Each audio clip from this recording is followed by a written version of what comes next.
tired as fuck. I can't find me. Where am I? There I am in all my little glory. What's happening, Birmingham and the world? Hey, you listen to OZZz on Smash Bros Radio, the only digital radio station located in Birmingham, Alabama. Smash Bros Radio is an independent, the only digital radio station located in Birmingham.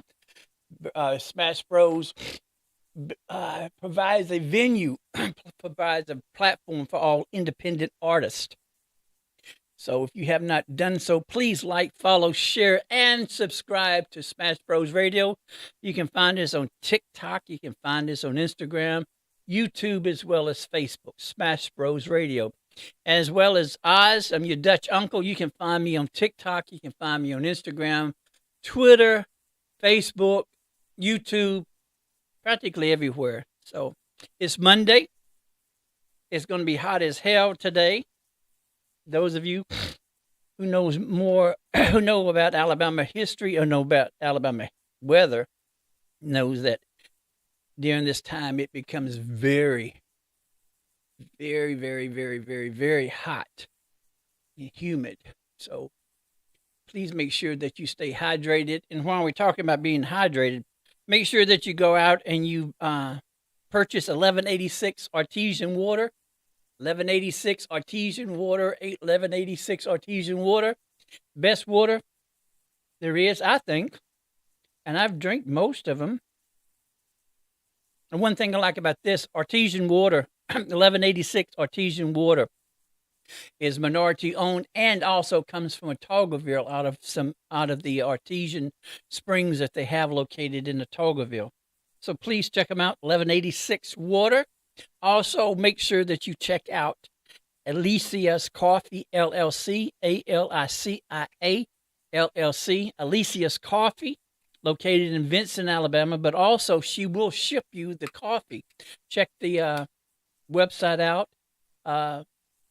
If you're a coffee drinker, you would love it.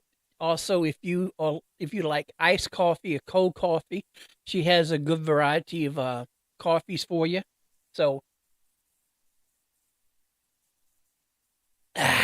good ass coffee. Good water. Yes, Lord. So, got a lot going on today. So, we're hoping that we have a good day. We're going to talk about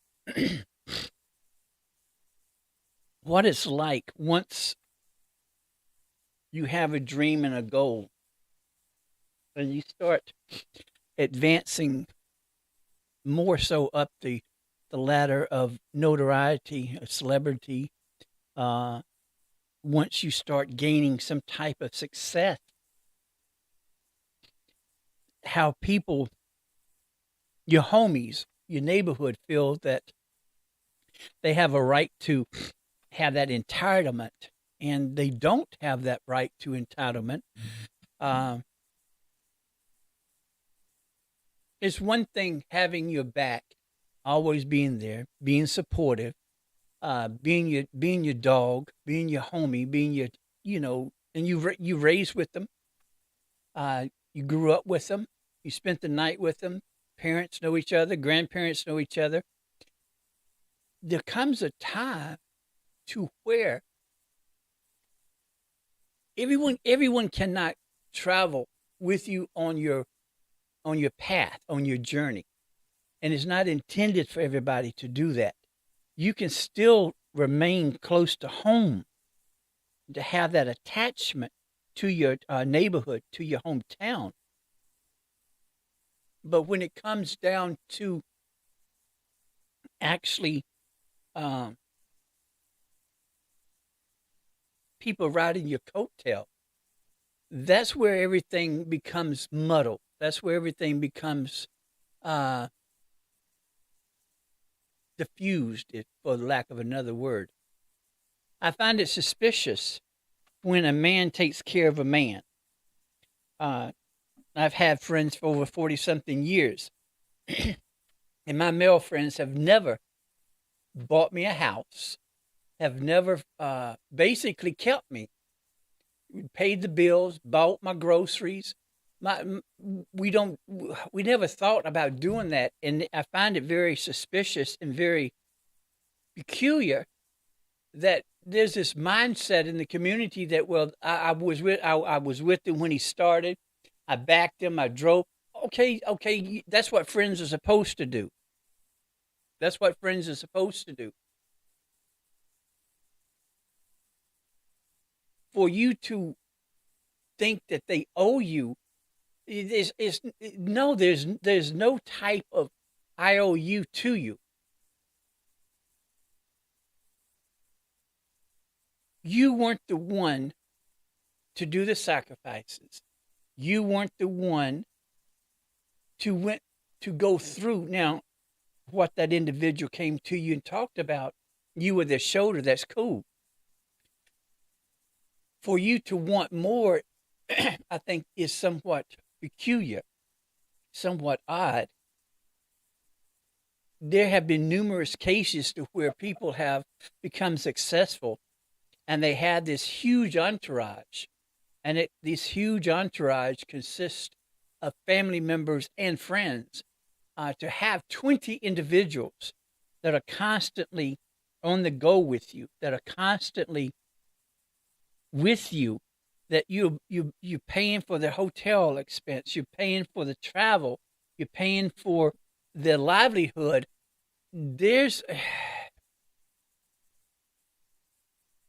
I think there's a question of obligation. Where does the obligation start and where does it end? And I find that with the younger generation, there is a misunderstanding of where this obligation ends. Once you have reached a certain level of financial security, you are no longer a homie because your financial situation is different than those individuals in your neighborhood. Your responsibility is larger, per se, because you have more to lose in those individuals. Now, those individuals in your neighborhood, from their social economic level, their financial situation, it's nothing equivalent to what you have. You have a brand. Because if you are an athlete, if you are an artist, then you have your brand that you have to make sure that you take ownership and you take care of, just like you take care of a child. That's your brand. When people see your name or see your products or see what you are producing or what you're all about, they know that when they see that brand, when they see that name, that there's quality, you're going to enjoy yourself, and it's worth the money. If the individuals, your homies, are not adding anything to that, well, then there should be a question. Now, if your homies, if your dogs, if the individuals in your neighborhood, if you have hired them to help with the setup or help with the background or something like that, well, then that's all different.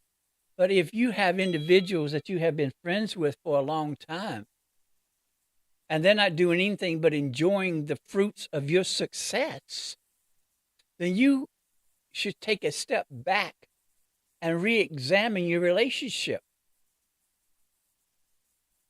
Because in the bigger picture, it seems like they've pimped you out and you have become their bitch because you're taking care of them.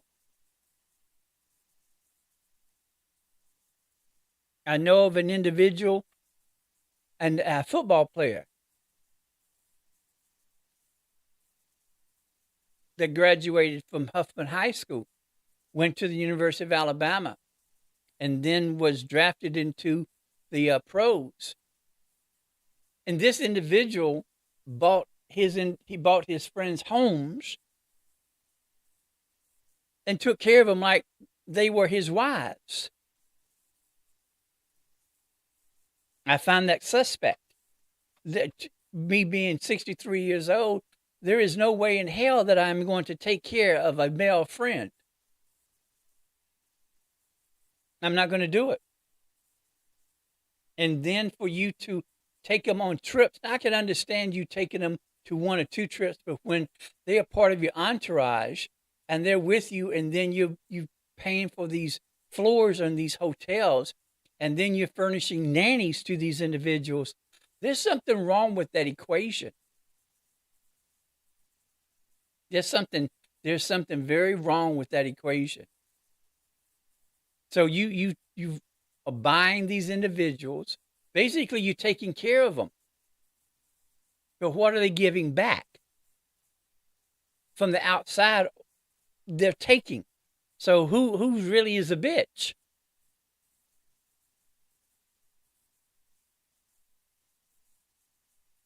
Now, there are times to where you want to take care of where you come from. That's why you set up a foundation. And in that foundation, you have it worded to where a certain percentage of your salary is going into an organization that you have set up in your hometown or in your neighborhood to where it benefits the neighborhood. Sometimes you can't set up a store. And there have been times and have been individuals that have been shot by friends for whatever reason.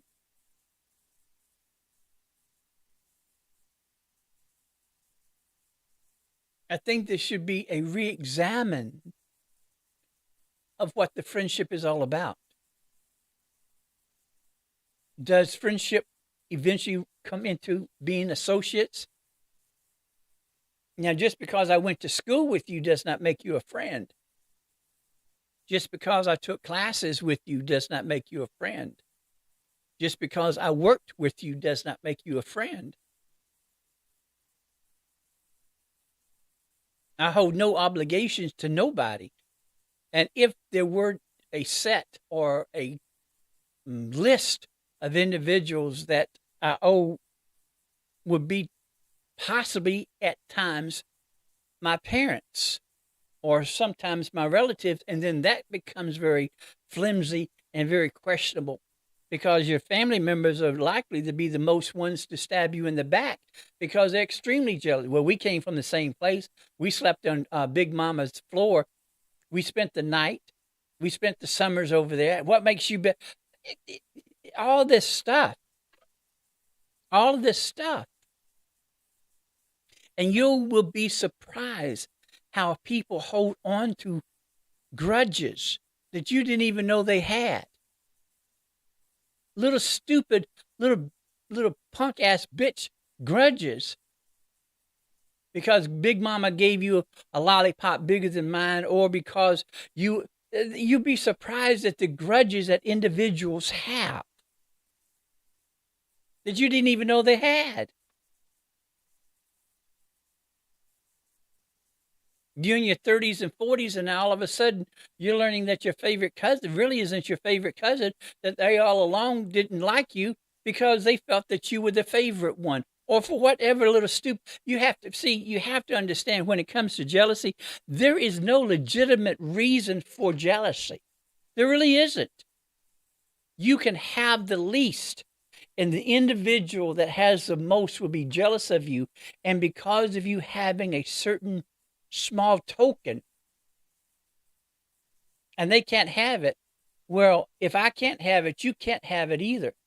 And they would not only throw you off the cliff, but they will follow because they don't want you to have it. And it's mind-blowing. It's mind-blowing.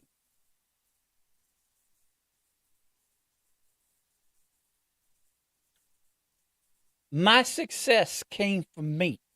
Now, understand. Let me back up for a moment. I know who gave me the option, who opened the door for me, and I will forever be indebted and grateful to them.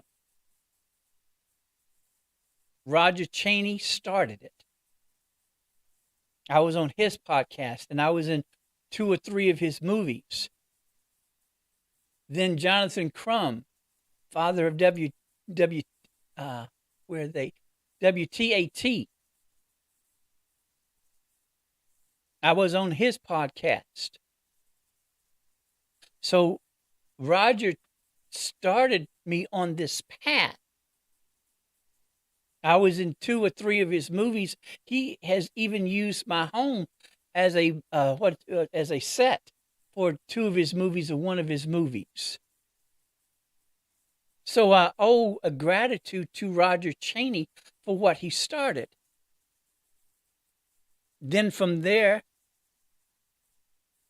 Jonathan from WTAT, where they at though, had a podcast, The Live Crew, and then they were filming live from Smash Bros. Radio, and that's how I met one of the owners, one of the founders of Smash Bros. Radio.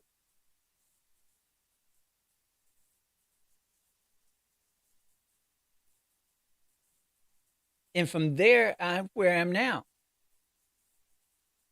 Ralph Mobley and his brother OT started Smash Bros. Radio 5 years ago. And it started as a way of introducing the independent artist, giving them a platform. But he has, both of them, Ralph and OT, have a history of being in the music industry. So because of having Jonathan's podcast over at Smash Bros. Radio, I was introduced to Ralph. And then there was one Saturday that I just out of the blue asked Ralph, was there a opening? And at the time there wasn't. And I just said, just well, whenever, have a place, just think about me. And so a year later, I think this is going into my 2nd or my 3rd year with Smash Bros. Having a morning show. Then out of the blue, Ralph calls and asks, was I ready to come off of retirement? Of course I wasn't. But that's how I started. See, all of this is brand new to me. I know where my obligations are. I know who's open. I know who opened the door for me. But it was me that walked through that door.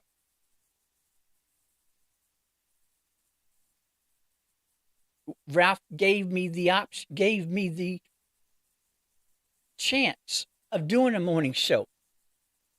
Now, he did not set up any type of criteria. He let me develop the morning show into what it is now. So I'm indebted forever to Roger, to Jonathan, to Ralph. And I won't forget there, at the same time, I was the one that walked through the door.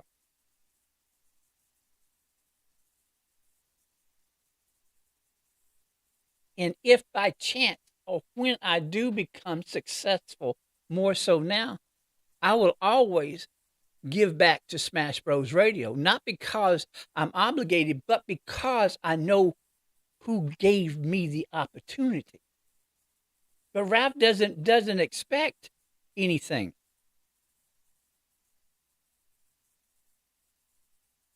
And I think that when it comes to an individual being successful, yes, you can be there to be their shoulder, to be their sounding board, to be their support, to be the motivation, the determination, the one that builds them up. But as for having an obligation to taking care, it's just fucked up. There have been numerous. What is it? What's that gentleman? Too legit to be to quit. Can't think of his name. He had a huge entourage. You see a lot of musicians that had these huge entourages, and because of their entourage not giving back, they've lost their fortune. You've seen football players, athletes that have lost their fortune because of needless jealousy. Everyone cannot be on your journey. Sometimes you have to be on the journey alone. See, people say, well, that's lonely at the top. It's not, well, you must not have been very successful, because it is lonely at the top, because once you have made it to the top, you have to be extremely cautious with individuals who wish to come into your circle or even venture into your surroundings.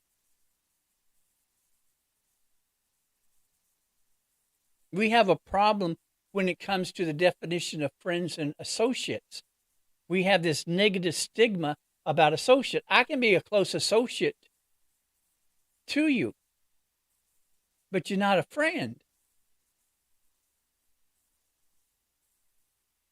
You're not a friend. And again, just because we went to school together does not make you a friend. Just because I work with you does not make you a friend. Just because you're a relative does not mean that you're my relative. We're just blood. And blood is not always thick.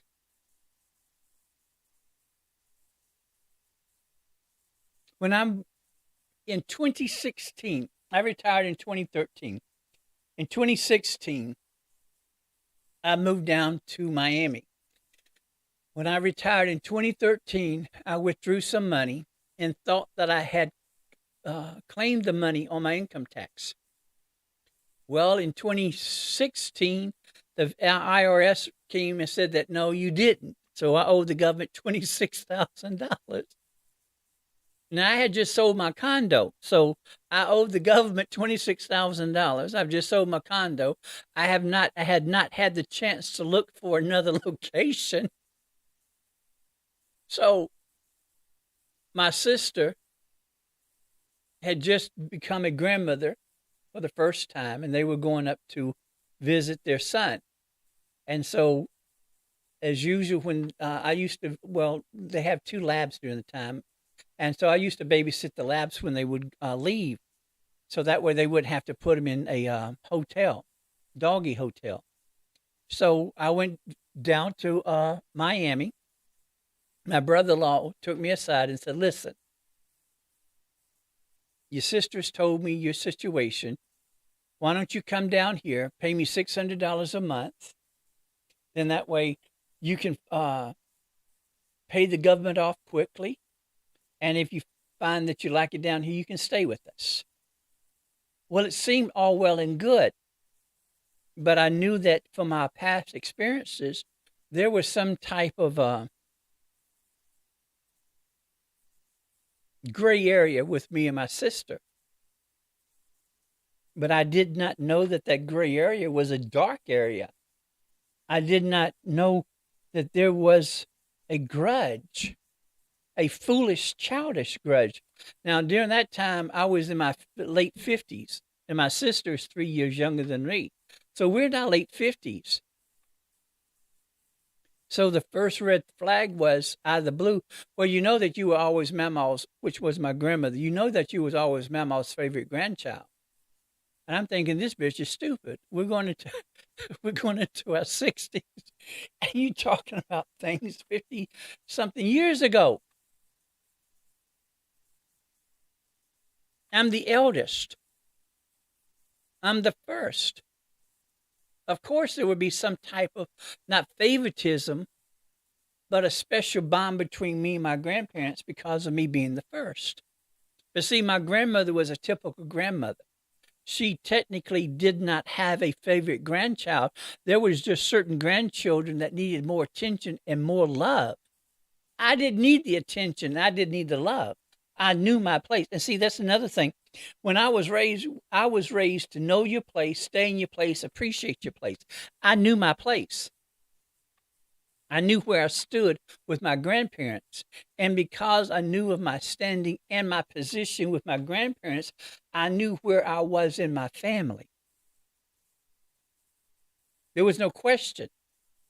There were expectations and there were requirements for me, from me, that I had to do. See, during that time, you had no question. These are your expectations. This is what I expect out of you. These are your responsibilities. There was no question.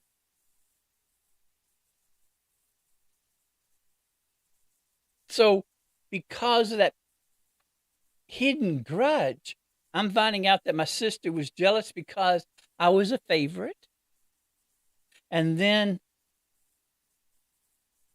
for some unknown reason, which is it amuses me, tell you the truth, that out of the blue she said that, well, you know that before Mama passed away, she was waiting for Doug and me, and that wasn't true.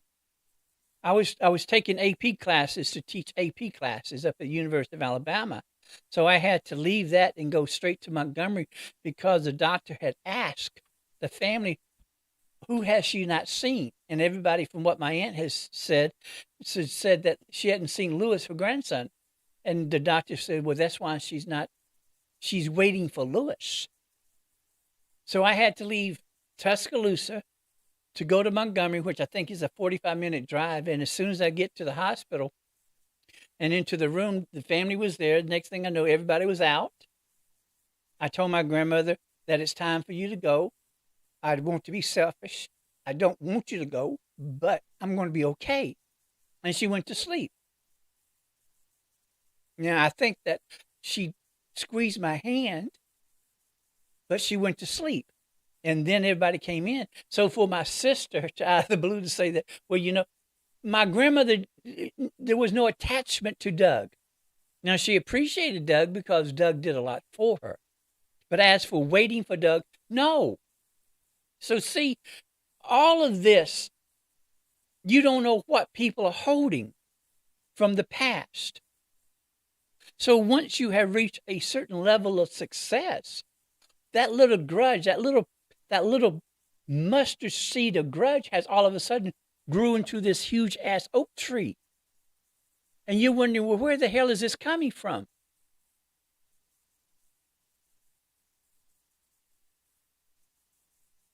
Your trip, your journey, your dreams and your goals and your endeavors at majority of the times are just yours. You can share sparingly, but your dreams are not everybody else's. Everyone has to have their own dreams and their goals.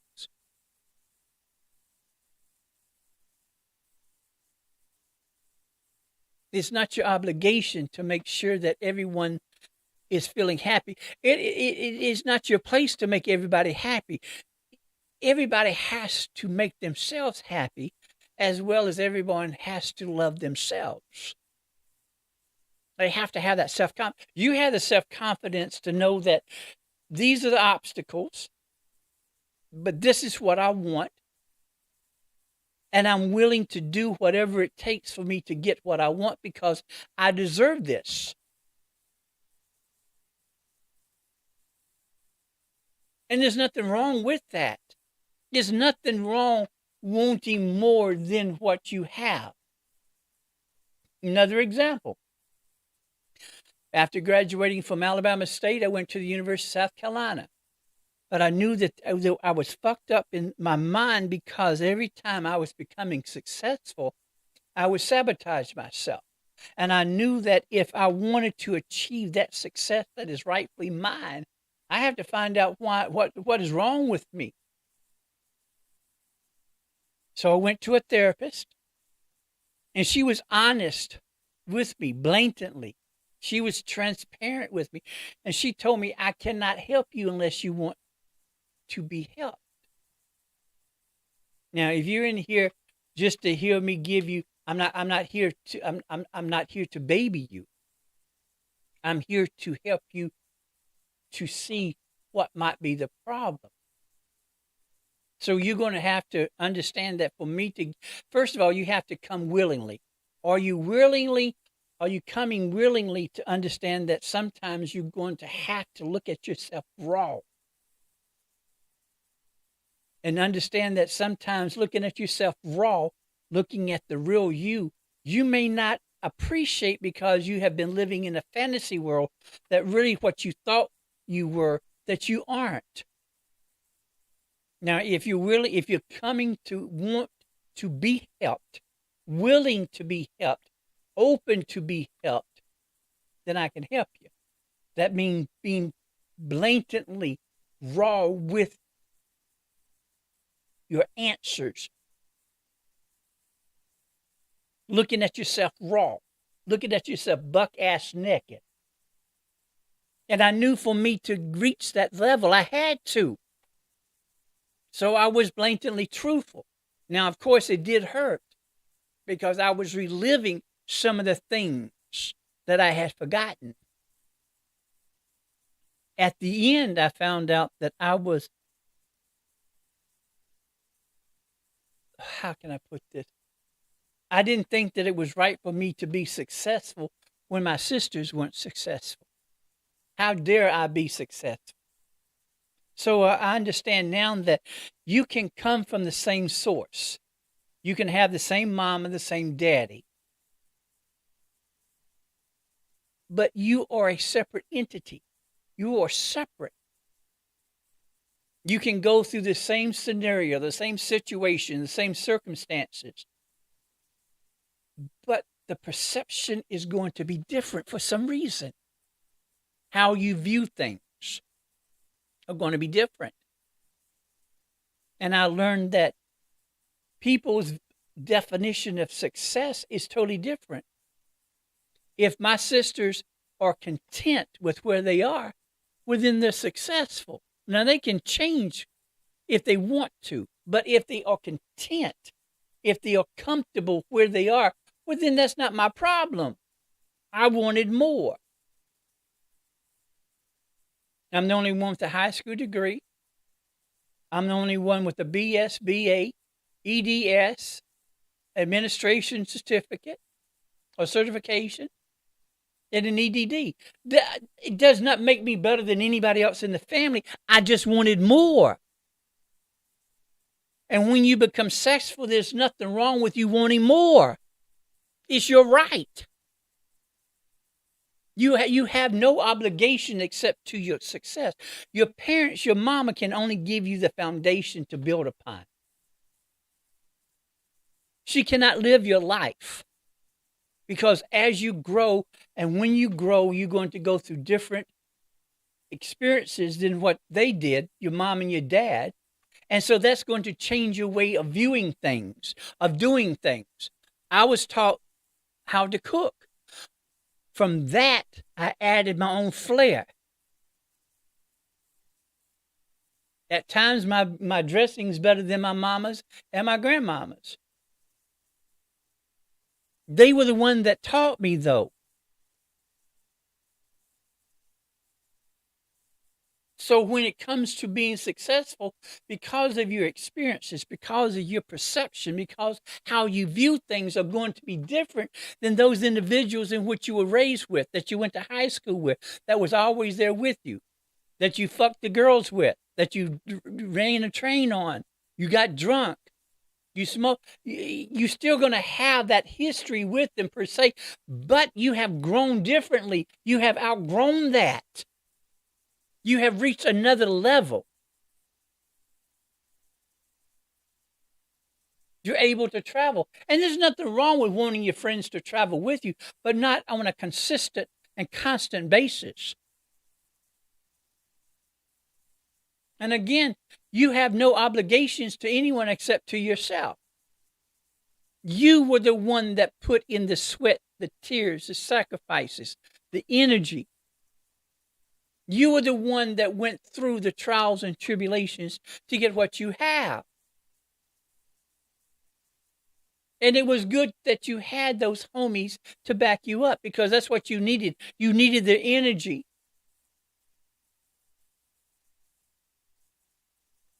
but not on an everyday 24/7, 365. No, you're not married to them. Well, I don't know what you're doing. If you have, anyway, but you don't owe anything to anybody. And that's what we need to understand. You have that basketball player and plus two, you have to understand when you are working for a firm or a business or an organization, you have their brand that you have to be conscientious of. You can't do that foolish shit that you do because you're working for someone. You're not working for yourself. You're working for someone. There is an image, there's a brand that you have to maintain because you're representing these football leagues, this basketball league.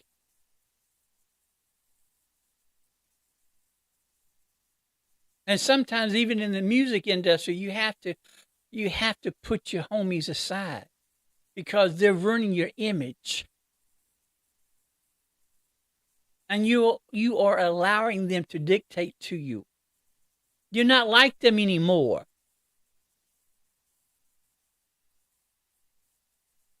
And we have to be conscientious. You have to be conscientious. You work so much, so hard to get what you have and to allow that what you have earned, that what is rightfully yours to be taken from you. Because those individuals that were with you, once you lose it, they're gone. You were their bitch. And once that money's gone, the bitch, what? You ain't got shit for me? What can you do for me? And you know it. Lose a car. Be the only one with the car and how many friends do you have? But lose that car and how many friends do you have after you lose it? Who has the transportation now? Who can pick you up? Who can take you to places? So it's a two-way street. What are you giving? What are you getting back from your friends? Are you the only one giving out? Are you the only one that's using your transportation, using your resources? Now, see, if you have a friend that is good at what you are doing, well, then you can introduce them to whomever to open the door for them. But that's it. Now, if you're giving opportunities, if you are opening doors for people, well, then that's all well and good. But you don't walk through the door with that individual. They have to earn that. You gave them opportunity, you gave them the chance, you opened the door for them. Now, here's your door, here's your chance. Do what you have to do. I've done whatever I have done.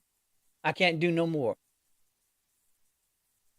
Sometimes things that come easy, you do not appreciate. Those things that come easy go quickly.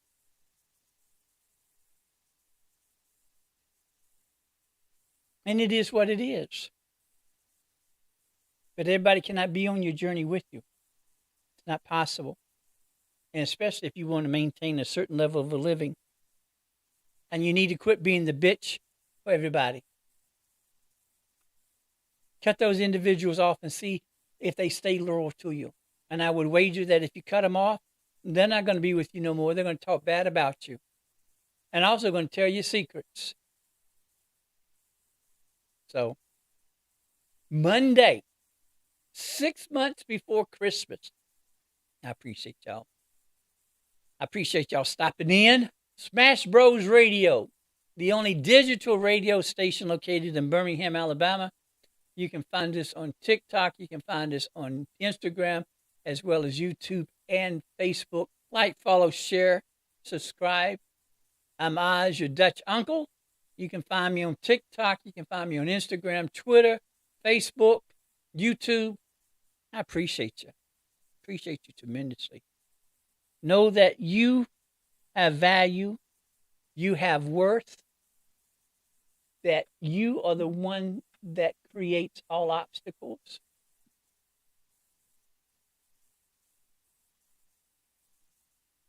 And know most importantly, I love you more than I love my luggage. Y'all take care. I'll see y'all tomorrow. Hopefully, I can get my law professor in, and we're going to try to talk about affirmative action lawsuits that were in the Supreme Court. So take care of yourselves. Be safe. Keep hydrated. Love you. The live stream on the show. On the show. The live stream.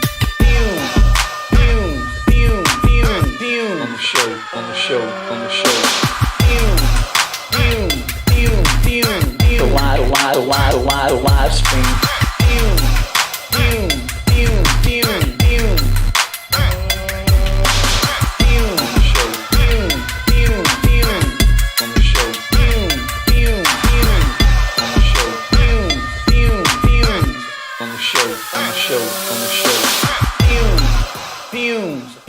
The live stream.